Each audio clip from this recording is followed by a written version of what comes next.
This episode of Low Income Dreams is sponsored by Chef Kim Mahan's Class Cooking in downtown Vancouver, Washington. Chef Kim's small group gourmet cooking classes offer students a hands-on learning experience, and her catering and event planning services have received rave reviews from clients and guests alike. Visit class-cooking.com to learn more. Hi, welcome to Low Income Dreams. I'm your host, Sean.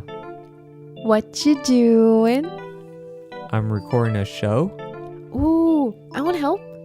Hi, I'm your host, Nadia. No, I'm the host. Oh, okay. Today's guest is... Hey, it's me. stand-up comedian Sean Reddy.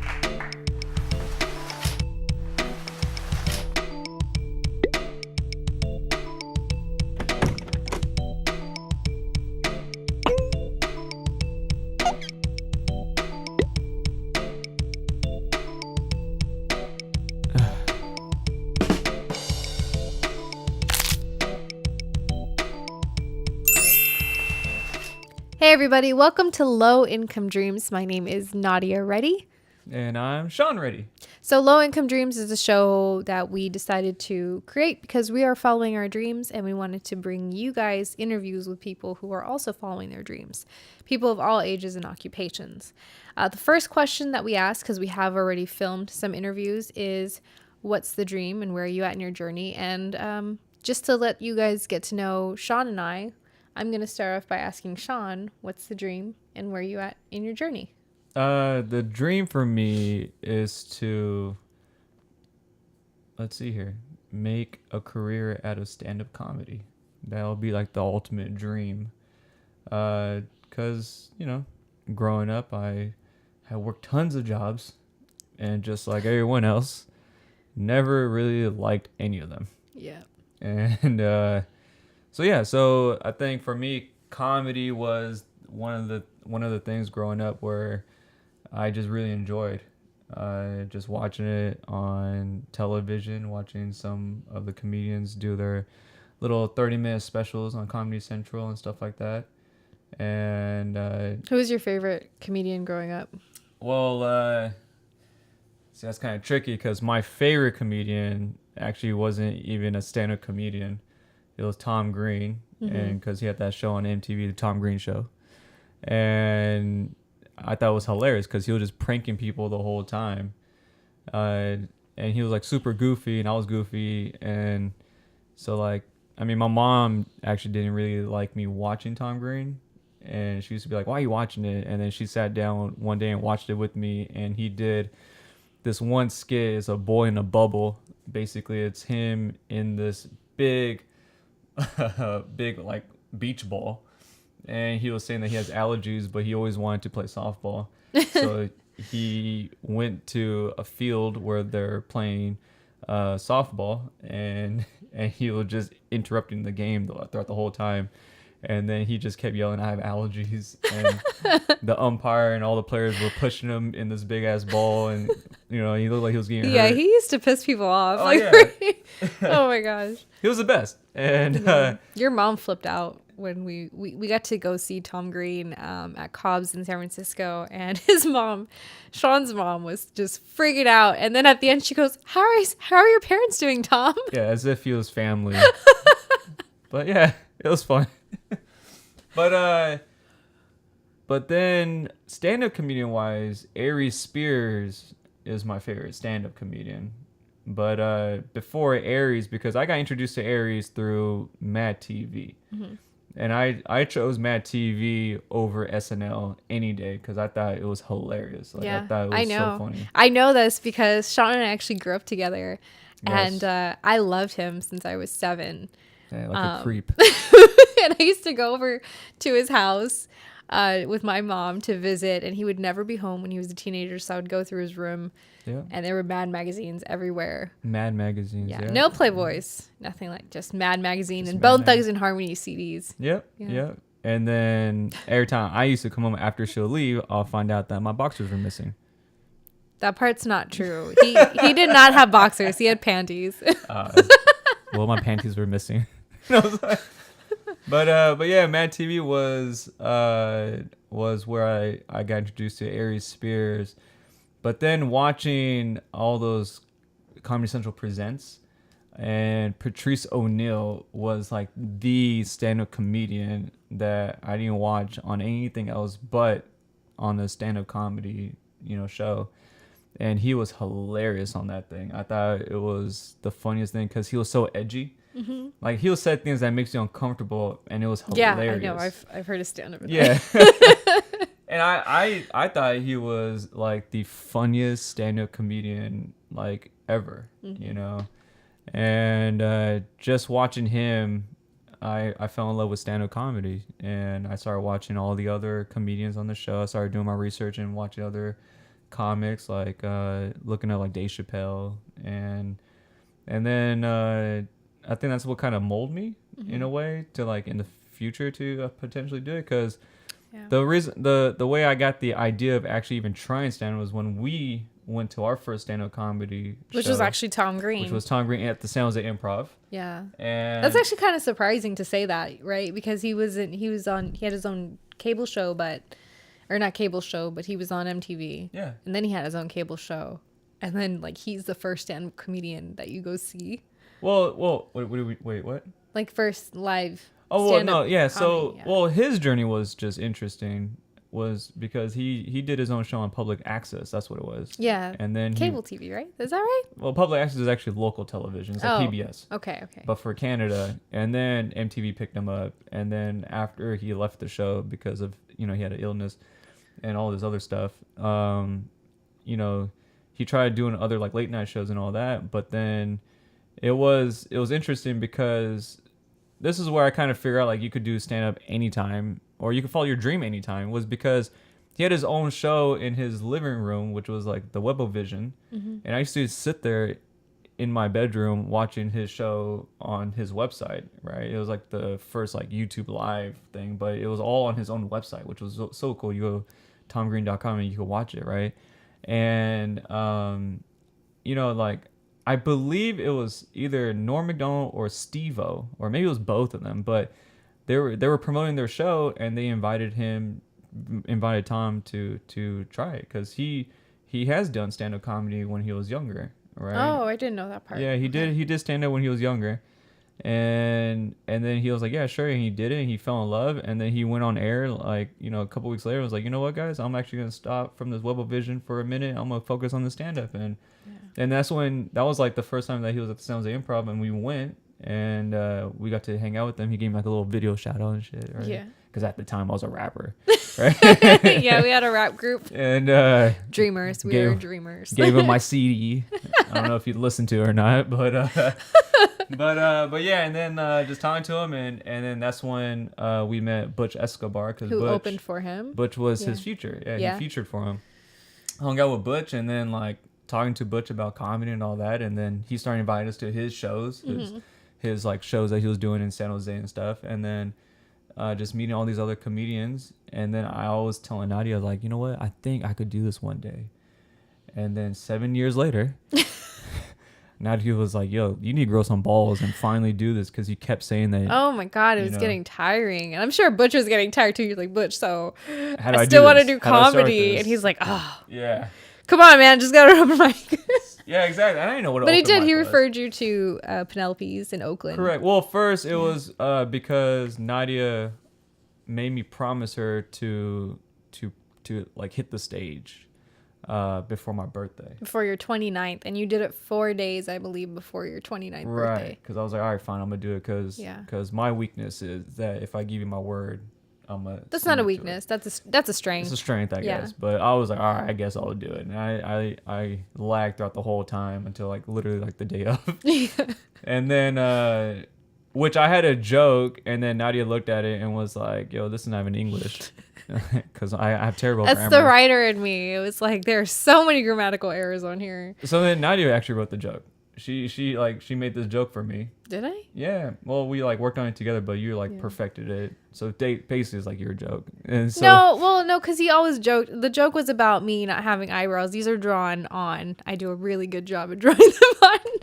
And so you used to make fun of me all the time. So then you thought of the premise, and I think I just helped you work it into a good joke. And then Butch referred me to Penelope's in Oakland, which is like this hole in the wall bar. Which is, I think, is the greatest place to start. Like, if you are really thinking of pursuing stand-up comedy, I think that's one of the greatest rooms that you can start. Well, I think, definitely in the East Bay, because based off of our experience. Yeah. And that's what the show is all about, is, telling just stories because of your experience. it's so intimate and it's not too intimidating. No, nice and small, like you say, it's intimate. And then, like, you do have, like, a little crowd, like a lot of the locals that come there from the business upstairs. They'll come down and hang out. And, I mean, it's a fun room. It's, like, not too big or anything like that. So, like, because sometimes when you do stand-up, you look at the size of the room and you're like, wow, that's a huge room. Like, I don't, like, how am I going to do? Yeah. But then it's something small, and you're like, all right, like, there's a few people there. Let me see what I could do.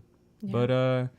But yeah, then after hitting that, I got the bug, and I pursued it ever since. And I've been on this comedy journey now. What would you say? You've been in this for over 2 years now. You just did your first 20-minute feature.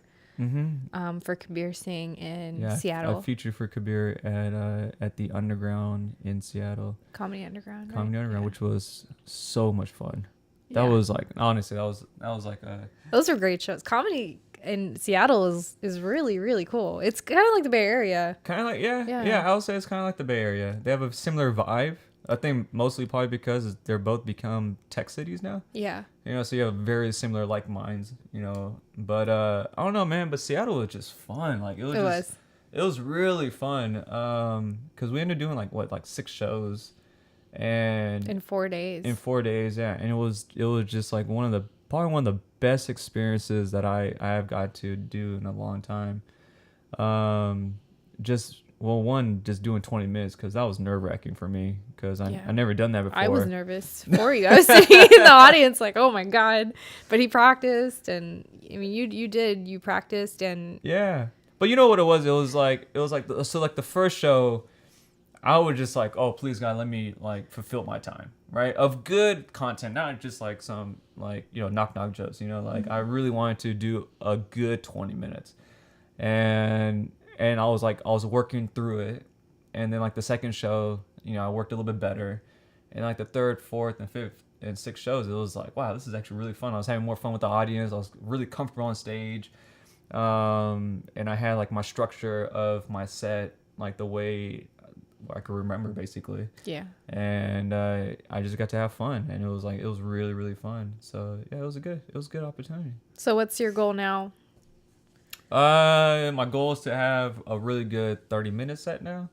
I feel like I have a really good 20-minute set, and if I stretch it at 30, I wouldn't be satisfied. So I would like to have a good, satisfying 30 minutes. Yeah. And then from there, from 30, just move on up. I mean that's the goal. And then just to keep building my image, within the comedy scene. Because it's been fun. I got to meet a lot of cool people. The cool thing, as I will say, is in the comedy world, based off, once again, my experience, is that there's a lot of positive people. Yeah. Because we're all in the same boat, and like that's what it comes down to. And I noticed that a lot of people do help each other out. And it's been fun just off of that aspect of it. Yeah. And, but yeah, I mean. Well, your biggest message is comedy equals unity. And I think that you really bring that to... Well, your environment. You put it the best way, which was being a comedian, you provide a service. Right? Yeah. So like, I truly believe that. Yeah, and what Nadia means by that is like when we're on stage, for like whatever, like the 5 to 20 minutes or whatever, whatever time you're doing for that show, but if you do a really good job, that means for that time that you're on stage, those individuals in the audience, they're not thinking about their bills, they're not thinking about their hardship. They may have had like a really rough day at work or a rough day overall, but then you go there and you make them laugh and they forget about all that, until they leave the club, then they're like right back in it. But it's cool, like when people come up to you after the show and they're just like, man, I had a rough day, and like you were hilarious, and that was it really helped me out, so it was like good. It's just interesting. There's so many stories like that, where people come up after the show, and Yeah. just have. Well, I think it's a two-way street though. Like comedy is really healing for not only the audience members but for comics. Yeah. So many of them say that it's therapy for them. Correct. Because they go on stage, they talk about stories about things that that happened in their life. Some of them even talk about like something that happened that day. Yeah. Yeah. You know, and they just get it off their chest. Yeah. You did that one time. Oh yeah, one time, yeah. Yeah, you had a crazy experience that day that kind of shook you, and then you went on stage and just talked about it. Yeah, you just talked about it. It was fun. No, it is really fun. And then vice versa is like if you really tank it on stage, if you do such a good job tanking it, they still forget about their problems because they sit there like, wow, that guy is really eating shit right now on stage. Man. Then they come off stage, or then you get off stage, and after the show, they want to give you advice. They're like, maybe this is not for you. You know what? Let's take a minute to talk about tanking it because I've seen you tank it three times. Well, 3 hard tanks. 3 hard tanks. Yeah, well, and I say hard, and I say 3 times because those were the 3 times when you came home and you were like, man, I ate shit. And that's all you said for the rest of the day. Well, for me, first off, it takes me 48 hours to get over like a hard tank. Sometimes longer than that. Yeah. I would say 72 is like the cap.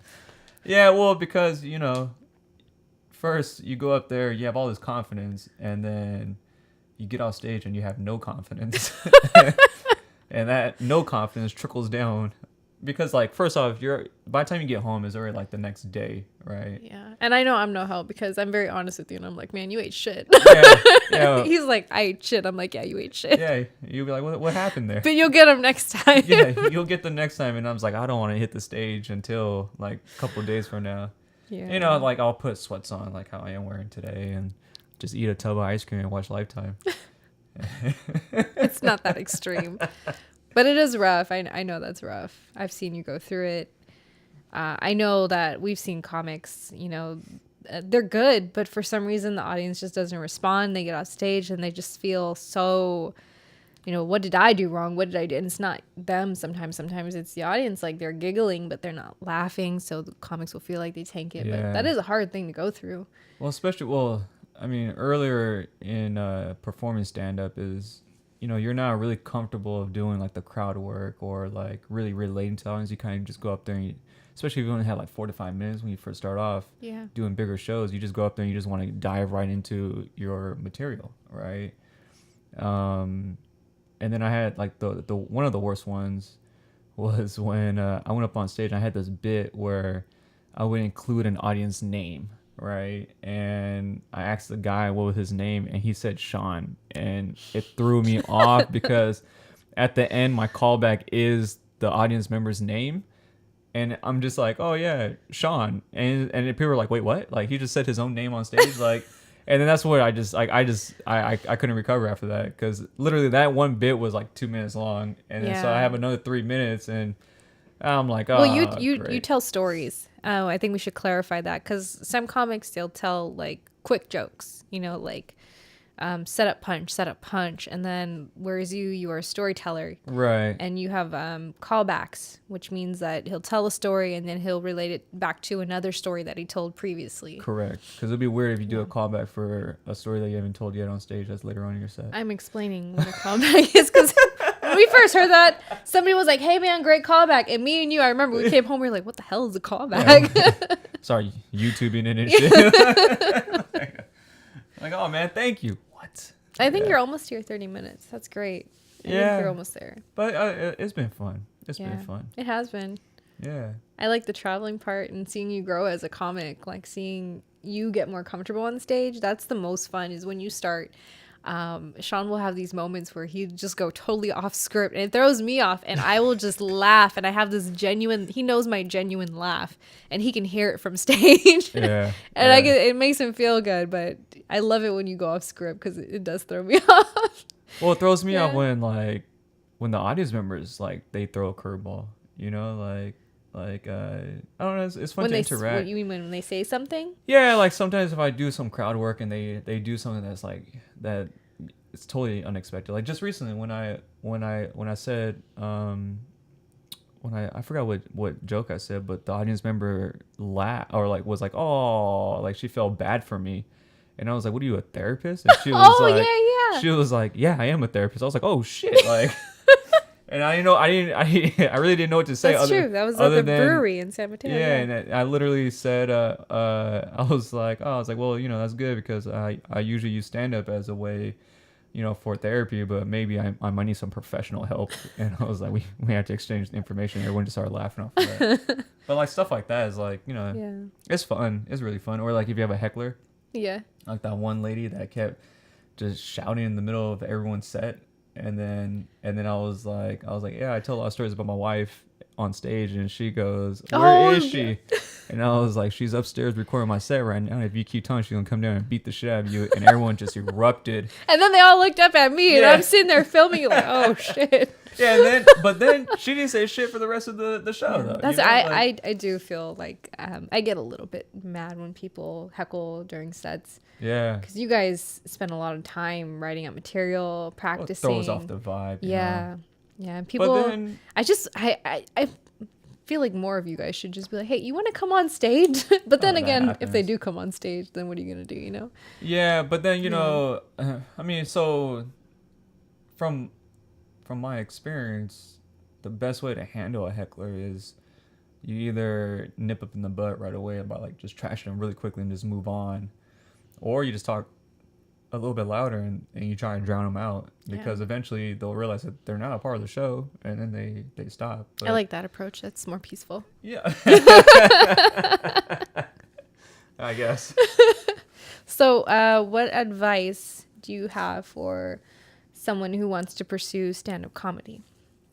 Well, so my dad used to tell me all the time is like, if there's anything that you ever got the itch to do it, because you'll never know if you're good at it or not until you actually take that step and do it. I mean, like, first off, you have to go with the approach of just doing it for fun. Like, don't even think about making a living off of it or anything like that. Just go into it as a hobby, because usually those that are successful in a career, they treat it as a hobby, because you're only doing it for fun. You're doing it for fun and for the love of it. And then if you get paid, it's just a bonus, right? Mm-hmm. Like, because when you first start doing comedy, you're doing nothing but free shows. And then when someone hands you a check, you're like, what the hell? Like, I could get paid? Like, well, I didn't even know this was even going to happen today, right?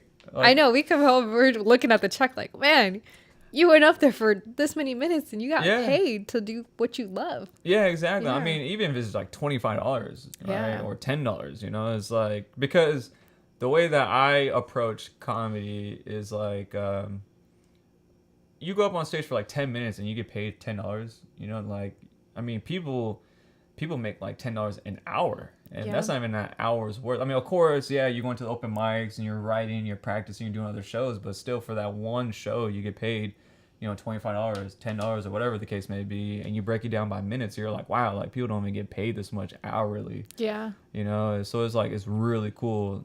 And it's fun. But my advice for anyone that wants to do it is to go to an open mic.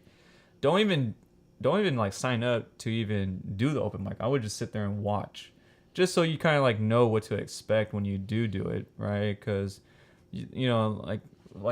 so for example, Butch, when he first told me to do the open mic, he's like, they're gonna give you 5 minutes, but he was like, more than likely you're only gonna do like 3. Like, don't even worry about filling the full 5 minutes, because you're just getting comfortable on stage of just saying those words out loud in front of people. Because it's one thing to rehearse in front of a mirror versus doing it in front of actual people. Yeah. Right. And then he goes, and don't worry about what you do for like the first like 2 years of your jokes and materials, because he goes, you're gonna look back at it like 5 years from now and be like, why did I even say that on stage, right? And it's true, because I was cleaning out my hard drive and I went through some like my older stuff, like some of the stuff I did when I first.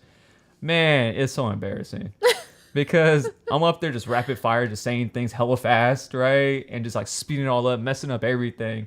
And I'm like, all right, man, my name's Sean. Thank you. And then like just get off stage, like just run off stage, right? And then like the way like my body language, right, for the joke, it wasn't matching. Like, you start looking at it, you start nitpicking and all this stuff. So, but anyways, my advice to anyone that wants to try stand up is to check out open mic, find out the system, and then just go write something that's like 3 minutes, like one joke or whatever. And then when you go to sign up and actually do that one open mic, let the host know that it's your first time. Mm-hmm.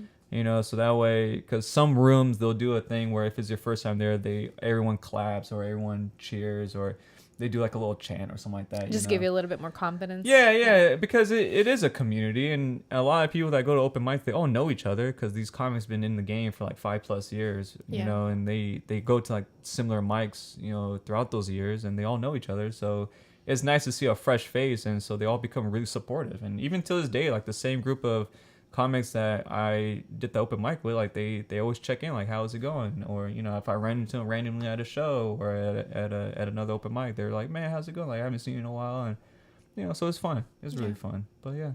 All right.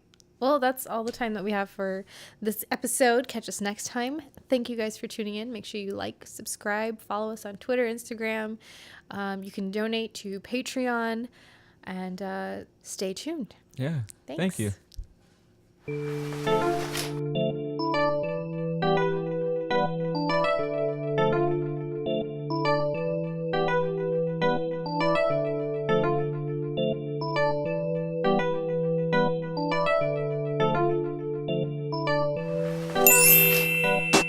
This episode of Low Income Dreams is sponsored by Chef Kim Mahan's Class Cooking in downtown Vancouver, Washington. Chef Kim's small group gourmet cooking classes offer students a hands-on learning experience, and her catering and event planning services have received rave reviews from clients and guests alike. Visit class-cooking.com to learn more.